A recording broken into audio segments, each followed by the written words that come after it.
Hello everyone, now I'm going to show you how an admin can check fees collection report from Vawsum.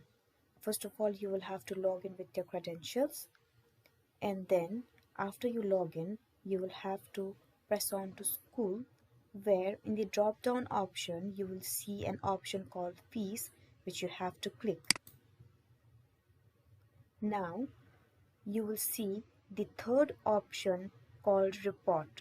You will have to press on to report, and then if an admin wants to see the collection report, on the left hand side corner below reports there is an option called collection. You will have to press on to collection, and then you will have to choose the months you want to check the collection from. Now I choose January to December. Now this is the collection report. Now an admin can download an Excel from here. If you want to download an Excel, you will have to press on to Excel, and then an Excel will be downloaded with the collection report.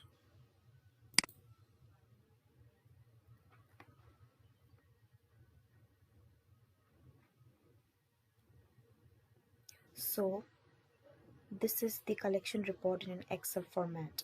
Thank you.